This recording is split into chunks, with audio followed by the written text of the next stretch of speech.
Good morning and good afternoon. Welcome to the Weekend Wellness Hour show.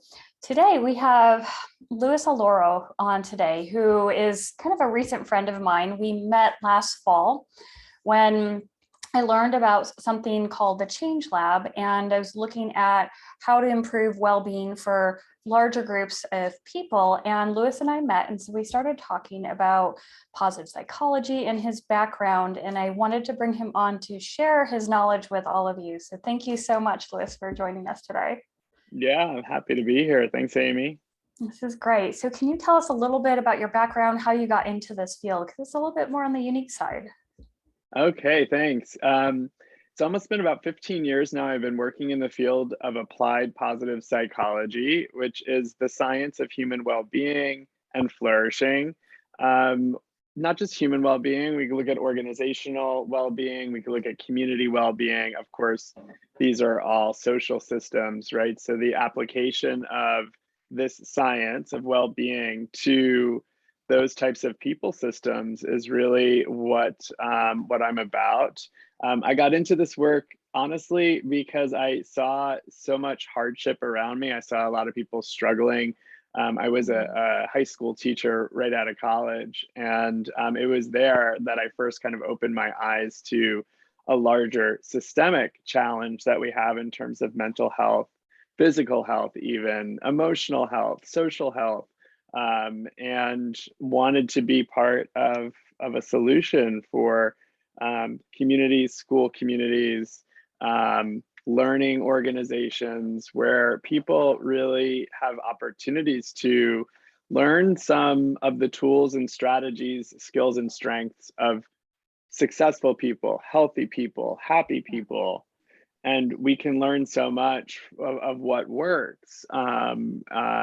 Of course, all contingent on on individual level differences, but we can get a general sense of, hey, how do we become happier? How do we increase or at least even maintain our well-being so that as the world changes, can we adapt? Can we cope?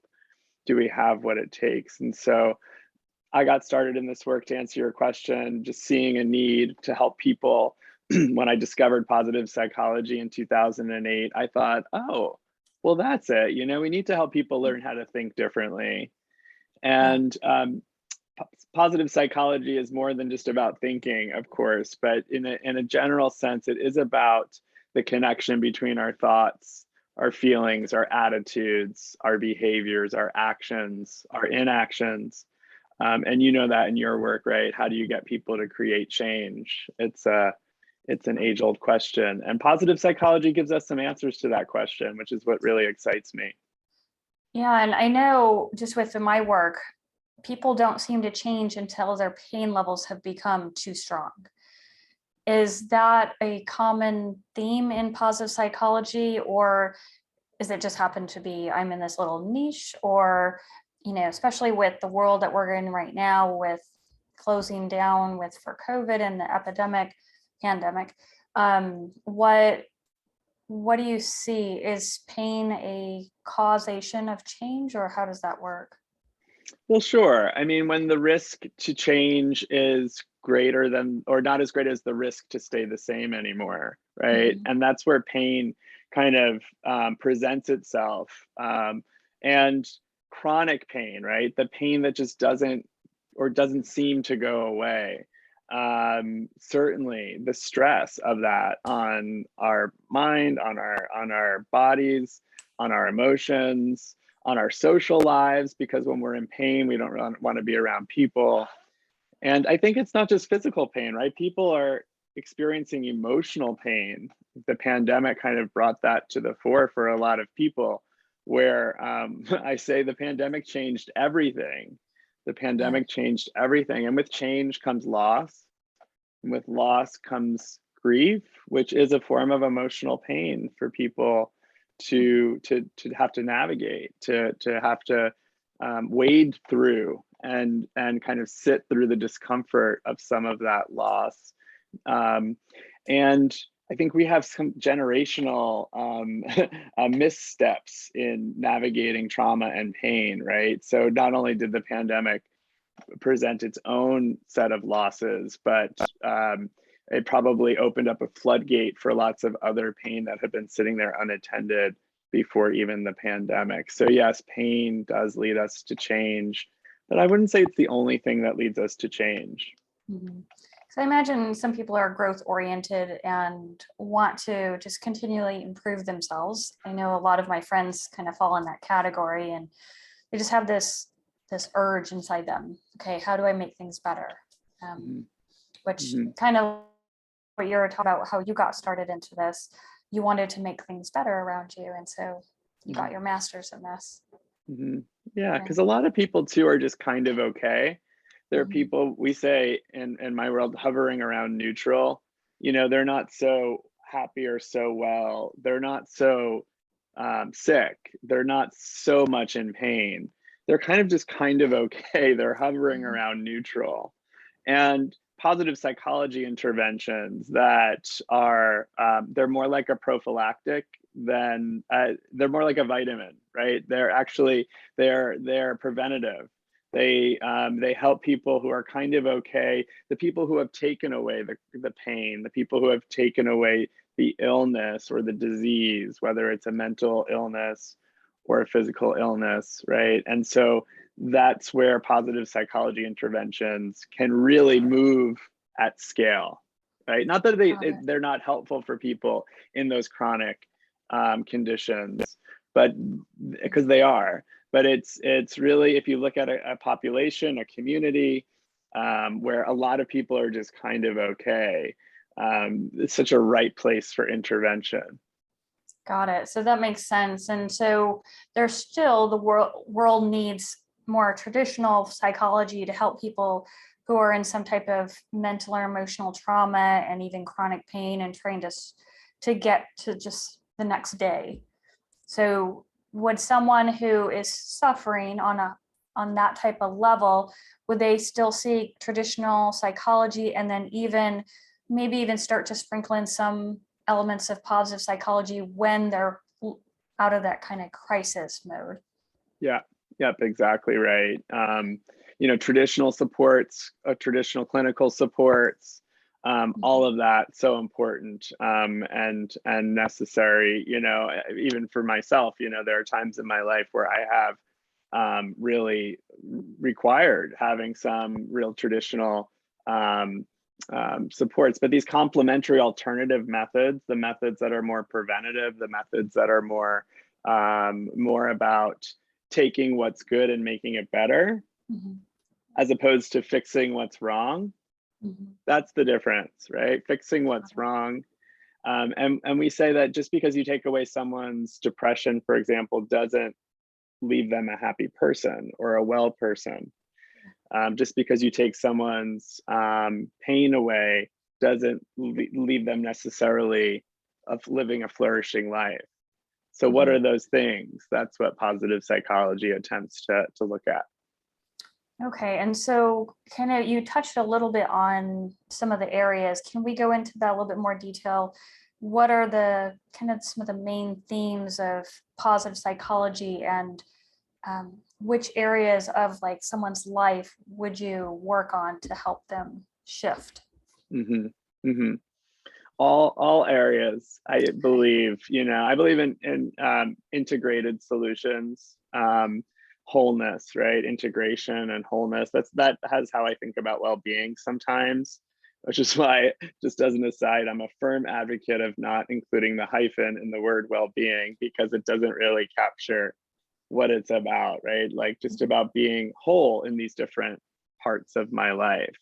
The personal parts, the more professional parts, certainly the relational parts, and then like within me, you know, aside from those things outside of me, within me, there are things that I can do to be different in the world, to show up different, to be well. And this includes things regarding my physical health and foundational elements of well-being that have to do with eating the right foods that are nutrient dense and getting the right rest and recovery, which recent research shows that 40% of our days should be spent in rest and recovery.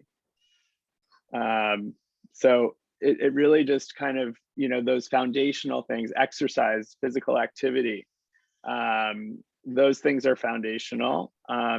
And when those are in place, then some other ways of thinking about my emotional landscape, right? Having an emotional intelligence that allows me to discern between nuances of how I feel. I think a lot of folks during the pandemic were feeling disappointed. And it's a great way to just kind of language and put words to an experience. And once we name something, we can claim it, and we can choose to work with it and amplify it. If it's a positive emotion, we can learn to move through it and metabolize it if it's a negative emotion, and just have a more robust emotional life. And words create worlds, we say. So to have a deeper emotional intelligence is part of what it takes to and to even understand the nuance between a positive emotion and a negative emotion. That positive emotions open us up and move us towards other people, our dreams, things we're wanting, right? So when we accrue positive emotion over time by getting jolts of joy throughout our day, or moments of peace, or curiosity is a great way to bring positive emotion. When we accrue that, we have like an emotional capital that we can pull from when things do go wrong, or when we do get hurt or sick, or so to have that accrued as capital, helping people understand their emotional lives. That's amazing. And that's a great way to think about it. You kind of build and keep building, so that way you have some reserve when things may not be going your way. So do you help people who also are suffering from loneliness? Because in the past 2 years, when things have been shut down, loneliness has, increased, and maybe someone does not have a psychological disorder related to it, but you feel this loneliness. And some people that I know have really enjoyed that, and now almost feel fearful to come out into the world and kind of participate again. Mm-hmm. And so is there, with the positive psychology, all these tools that you're giving them, is it applicable to someone who has experienced this loneliness and wants to change, but isn't really sure how to gradually integrate into the world again? Oh, for sure, hands down. The single best predictor of longevity and happiness in life are the quality of one's relationships. Mm-hmm. The Harvard study of adult development shows that cholesterol as a marker at age 50 is not as good an indicator of someone's health and well-being for the rest of their life as the quality of one's relationships, mm-hmm. the social determinants of health. And certainly, when you're hungry, you go eat something. When you're thirsty, you go drink something. Mm-hmm. When you're lonely, there's no cupboard to go to. There's, and it hurts to be lonely. In fact, I'm enamored by the research that shows that the part of our brain that lights up in physical pain is the same part that lights up in social pain and loneliness. That's so amazing. It hurts. Yeah. Yeah. And when you have any type of pain, we know that it affects every aspect of your life. Your energy drops, your motivation drops, your hope drops. And so it would be great to kind of catch it before you start going down that downhill slide. Yeah, for sure. And it is an opportunity, I think, for all of us in the world, certainly post-pandemic, but this was happening pre-pandemic too, where I just love the example that our grandparents' generation, our parents' generation, they were hanging out on their front porches, and our generation, Amy, we're all about the back deck. Yeah, we don't have the same access to neighbors, community, even faith communities that have waned over our generation in terms of people's attendance. And so we are social creatures. That's the conundrum here, and the paradox is that we need each other. We are humans, my teacher Martin Seligman says, are like termites and ants. You know, we live in colonies. We have superorganisms that we travel with. In fact, right, our ancestors survived because they were not outside that campfire. That was the worst thing that could happen to our ancestors, would be to not be in that community. And so I think for me, I see in reminding people this, they remember something that they know to be true about human nature and the needs, the affiliative needs that we have with each other. And I think it does require, like, there's a reason why social and emotional learning programs have been popularized in schools over the past 20 years, 15 years. That, you know, it's now so uncommon to not see that in a school. Whereas when I started in this work 15 years ago, it was so rare that you would see that in a school. Yeah. So we need help. We do. And I'm curious if there's any information out there. Is social media and Zoom enough? Or do we need in person as well with interactions? Yeah, it's a both and, right? It's a both and. I think that it's so nice that we could have this conversation. We could see each other. We're in different states, you know, and that's a beautiful thing. Certainly having the technology there for experiencing this pandemic made some things, I should watch what I say here, right? Easier. That we were able to kind of have this at home virtual experience. Yet there's nothing like touch, right? And that, you know, for some people who never have physical touch of another human being or a pet, right? That is so lonely because we have such skin hunger. We need to be touched. We need to, it's how we can release some oxytocin and reduce our stress cortisol hormones that are running through our body is in the embrace of other people. So it's a both and. I don't know what the most recent research is on, but you know, certainly we all saw the Facebook and Instagram, you know, research that got released in what was that film called? The Social Dilemma. Yes, exactly. Yeah. That just kind of, I think, opened all of our eyes up to Houston. You know, there's definitely a problem here. Absolutely. Yeah, it's hard to figure out, okay, do you stay on it or you don't? There's so much connection that happens, but then you have to look at privacy. And so that's a hard question. I think it's individual for every person. But, so I'm curious too. So I've heard a lot about positive psychology, and then I hear the backlash on, was it toxic positivity? Can you touch on that? Is it a completely different topic, or how do you address concerns with people who have when they call it toxic positivity? Yeah, these are the people, Amy, that you say, how are you? Great, everything's great, you know. How are you? You know, on top of the world, or living my best life. You know, sometimes that's true, you know, and sometimes when it's without an authentic expression of the whole of our human experience, it becomes toxic. That is, to be more honest, like when someone says to me, how are you? My response is often mostly good, is my answer. Okay. It catches some people, right? My mom especially is always like, well, what's not good, you know? And it's just I think a more honest reflection of what's true for me, which is most things are good. Not everything is good. It's not the way life rolls. We are, and just like our life is dynamic, so too is our well-being, right? It ebbs and flows over time.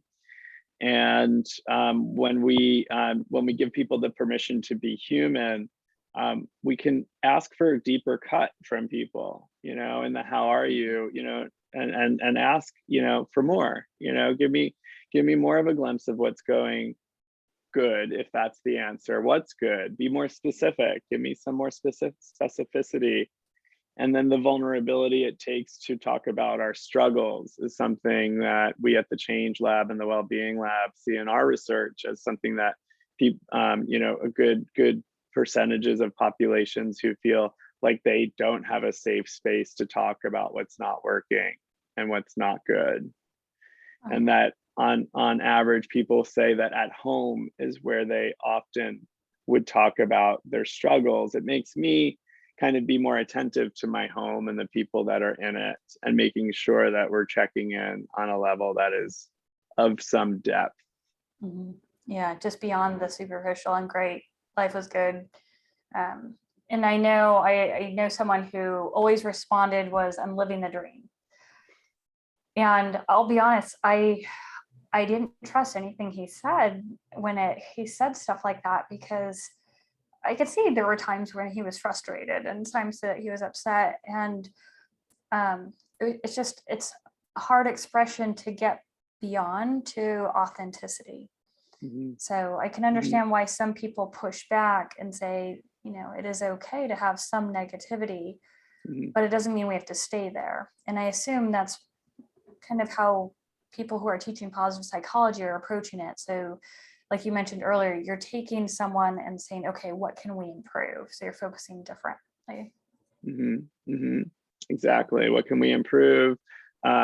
Let's start with what's good. That's a great question to start a one-on-one with, even a team meeting, a family dinner.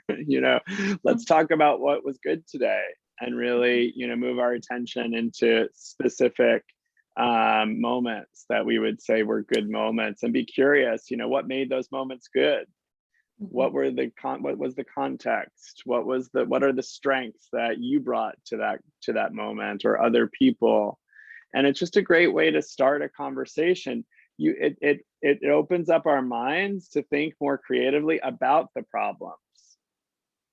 So the next question can be, where are we struggling? What's not good, essentially? And from that place of positivity that you start with, the research shows that the creativity, the innovation that can happen to what follows is wildly more successful, because our brains are when we're in a negative moment, right? It's that fight or flight mode. But when we're in a more positive space, it's the is the broaden and build theory of positive emotion, that it broadens our ability to see more panoramically. Our field of eye tracking software, they show that someone's field of vision is greater when primed with positive emotion. It's fascinating. See more. Yeah, you expand instead of shrink. That's interesting. Mm-hmm. So, go ahead. And we want to reach out to other people. Just to your point about loneliness and social isolation, when we do have that positive emotion reserve building up, that's when we want to reach out. That's when we want to call someone we haven't spoken with in a while. That's when we say hi to our neighbor on the street. Maybe we say more than hi. Maybe we say, "Hey neighbor, I see you walking past my house every day. I don't know your name. My name's Louis. What's your name?" Right? And we become more of a social emotional leader in our spheres of influence, because the research shows that kind of altruism is good for the people involved, but also for the onlooker. So the neighbor who sees the interaction between you and another neighbor is more likely to have a similar interaction that day as well, because of the contagion factor. Oh, wow. I love that, because I can see that. I can totally see it. Kind of spurs you, gets it in your mindset. Oh, I need to have a conversation with someone. It's interesting. So do you see differences across cultures over the world on positive psychology and tools within that realm to help people? Or is it somewhat consistent on the way people have, a happy life or a positive life, or their well-being is taken care of? I always say context is queen. So yes, it does. Everything is culturally contextual, and I'm not gonna try to explain the nuances cross-culturally and globally, but there are people who are studying that right now. When I first started in this field, and I think the world has kind of grown up in a direction of more systems thinking. Mhm. That when I started in the field, it was very reductionist, the research in psychology and positive psychology, traditional psychology and positive psychology, trying to find, what is the intervention? What is the set of strengths that are ubiquitous across time and cultures? And while that's interesting and maybe helpful, it's also limiting because Okay. we are so unique human beings, Mhm. especially across cultures with uniquenesses and nuances. And so I've seen a shift in our field to be more systems focused, systems oriented, systems informed as we think about the yes and, right? So instead of more as reductionist kind of science goes, to be more mixed methods in approach, not that quantifying and having quantified research is certainly good, but also to pair it with mixed methods that really listen to the voices and bring in more qualitative approaches to learning about human nature and behavior, because it's all so good. And I always say too, it's never done, right? The science of Yeah. human nature is never done. We're evolving, and it's really important. And I'm sure see this in your work too, to Mhm. take that evolutionary perspective on what it is that we're doing. Absolutely. I mean, the moment you think you have it figured out, you're far behind. We just have to keep evolving. So when you are applying kind of the well-being and working as a change agent, you had mentioned that you can ask questions to like your family. Well, how are you doing? Like, what are you struggling with? Is that how you approach it to like a work team, or do you approach a family unit different from a work unit versus a larger scale, like a community? Mm. My friend Eleanor, a coach, says Mhm. executives are people too, as a way to kind of make a point about who's who in the zoo. Yes, we wherever we go, there we are as Mhm. people. So personally, the way that I teach and facilitate positive psychology, the projects that I love working on are cross-sectoral projects where I bring together a group of regional leaders across sectors. Right now, I'm working in northern Los Angeles County in a place called Antelope Valley. It's a region, and so we are teaching positive psychology, leadership development across sectors, so that we're asking people then to apply what they're learning personally to themselves first, relationally second, at home and at work, and to try on some of the ideas, tools, concepts within those different contexts. And then the third level of application that we ask people to think about in those types of settings is structural applications, where you think more at scale for your organization or for your section of the community where you want to have an impact.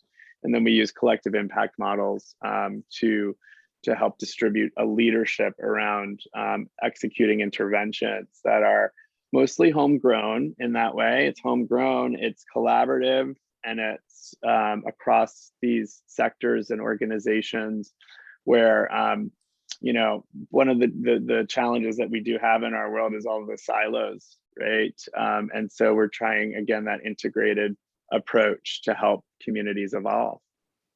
That's great. And does it take a long time to change the culture in a community or a larger company?